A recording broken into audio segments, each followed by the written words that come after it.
നബി സല്ലല്ലാഹു അലൈഹി വസല്ലം തങ്ങൾ അവിടുന്ന് ക്ഷണം നടത്തുമ്പോൾ പ്രിയപ്പെട്ട മുഅ്മിനീങ്ങളെ എല്ലാവരും മാന്യമായി പെരുമാറി. പക്ഷേ അപ്പോഴാണ് ഫഖാല അബൂ ലഹബിൻ തബ്ബൽ ലക സായിറൽ ലൗമി അലിഹാദാ ജമഅതനാ തബ്ബൽ ലക യാ മുഹമ്മദ്, നാശം, ഇതിനു വേണ്ടിയാണോ ഞങ്ങളെ ഇവിടെ വിളിച്ചു കൂട്ടിയത്? ഇവിടെയുള്ള അറബ് ഗോത്രങ്ങളെ മുഴുവനും വിളിച്ചു കൂട്ടിയിട്ട് സംസാരിക്കുന്നത് നിങ്ങളുടെ മതത്തിലേക്ക് വരാനാണോ എന്ന് ചോദിച്ചിട്ട് നബി സല്ലല്ലാഹു അലൈഹി വസല്ലം തങ്ങളുടെ മുഖത്തടിച്ചതുപോലെ പറഞ്ഞപ്പോൾ സൂറത്ത് ബി ഖുർആനി ഹേ ഓ സീറത്ത് ബി ഖുർആനി ഹേ വല്ലാഹു യഅസിമുക മിനന്നാസ്. ഓ നബിയെ, വിഷമിക്കേണ്ടതില്ല. വിപത്തുകളിലും ആപൽഘട്ടങ്ങളിലും മുഴുവനും തങ്ങളെ നമ്മൾ സംരക്ഷിച്ചോളാം. തങ്ങളെ എതിർക്കുന്നവർ നമ്മുടെ എതിരാളിയാണ്.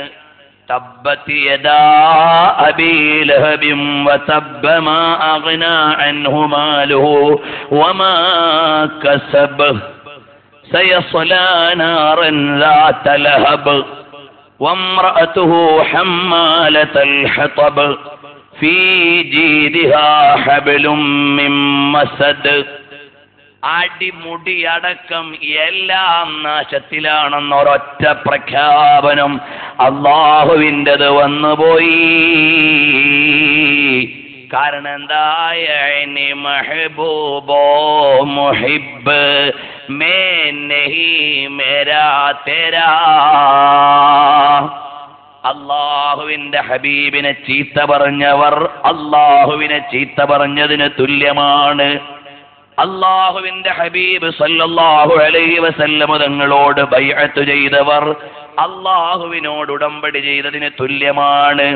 കാരണം യദുല്ലാഹി ഫൗക ഐദീഹിം, നബി സല്ലല്ലാഹു അലൈഹി വസല്ലം തങ്ങളെ കൈപിടിച്ച് ബൈഅത്ത് ചെയ്തപ്പോൾ അള്ളാഹുവിന്റെ ഹബീബ് സല്ലല്ലാഹു അലൈഹി വസല്ലം തങ്ങളെ കയ്യെ ആദരിച്ചുകൊണ്ട് അല്ലാഹ് പറഞ്ഞത് യദുല്ലാഹി ഫൗക ഐദീഹിം.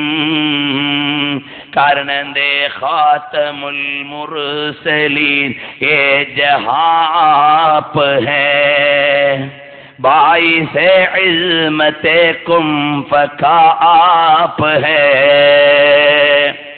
കുൻ ഫയകൂൻ എന്ന് പറഞ്ഞാൽ അഥവാ അള്ളാഹുവിന്റെ കൽപ്പനയ്ക്കനുസരിച്ച് ഉണ്ടാവുക എന്നതാണല്ലോ അള്ളാഹുവിന്റെ വ്യവസ്ഥിതി.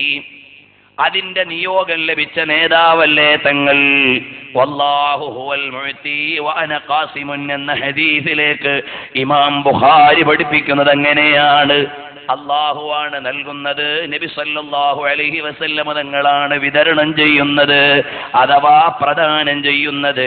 അങ്ങനെയുള്ള നബിയെ ബായിസേ അസ്മത്തെ കുൻ ഫകാഅപ് ഹേ. ഓ നബിയെ, കുൻ ഫകാ എന്ന അള്ളാഹുവിന്റെ കൽപ്പനയുടെ നിയോഗമായ നബിയെ, ഫർശ് സേ അർശ് തക് ബർതരി ആപ്കി. നബിയെ, മഹത്വം അള്ളാഹുവിന്റെ അർശ് മുതൽ ഈ ഭൂലോകം വരെ എല്ലായിടത്തും തിരുനബിയുടെ മഹത്വമല്ലേ. യാ നബി യാ നബി യാ നബി യാ നബി ആപ് ഖുർആൻ ലായേ ഹബീബേ ഖുദാ. ഓ പ്രിയപ്പെട്ട നബിയെ, അവിടുന്നല്ലയോ ഖുർആൻ മാനവിക ലോകത്തിനു നൽകിയത്. വരിഷ്ഠമായ വചനങ്ങളുടെ വിശിഷ്ടമായ സമ്മാനമായ വിശുദ്ധ ഖുർആനിന്റെ പാരായണം നടത്തിയ നബിയെ, അവിടുത്തെയുടെ മഹത്വത്തിന്റെ മണിവീണകളിൽ തന്ത്രി അവസാനിക്കില്ല. അവിടുത്തെ മഹാത്മ്യത്തിന്റെ ഗീതകങ്ങൾ ഒടുങ്ങുകയില്ല. അവിടുത്തെയുടെ സൗന്ദര്യത്തെ വർണ്ണിച്ചു തീർക്കാൻ ആർക്കും കഴിയുകയില്ല. ഇവിടെയുള്ള ഓരോ കണങ്ങളും തിരുകീർത്തനത്തിന്റെ മാല്യങ്ങൾ കോർത്തുകൊണ്ട് അവതരിച്ചാലും അവസാനിക്കാത്ത പ്രകീർത്തനത്തിന്റെ പ്രകമ്പനങ്ങളെ മാല്യത്തിന്റെ ഹൃദയ ഗീതങ്ങളാക്കി മാറ്റിയ ലോകത്തിന്റെ ഗുരുവായ മുഹമ്മദ് മുസ്തഫ മുസ്തഫ സല്ലല്ലാഹു അലൈഹി വസല്ലമ. വാക്കുകൾക്ക് അർത്ഥമുണ്ടെങ്കിൽ, അർത്ഥത്തിന് വ്യാപ്തിയുണ്ടെങ്കിൽ അതിനും അപ്പുറമാണ് മുഹമ്മദുർ റസൂലുള്ളാഹി. കാരണം എന്താ? ഫർശ് ഹർശ് ഹഖ് ഹേ മസ്നദ് റിഫഅത്ത് റസൂലുള്ളാഹി കീ. അല്ലാഹുവിന്റെ അർശിന്റെ മഹത്വത്തിന്റെ നിദാനം ഹബീബി മുഹമ്മദുർ റസൂലുള്ളാഹി സ്വല്ലല്ലാഹു അലൈഹി വസല്ലമ തങ്ങളാ.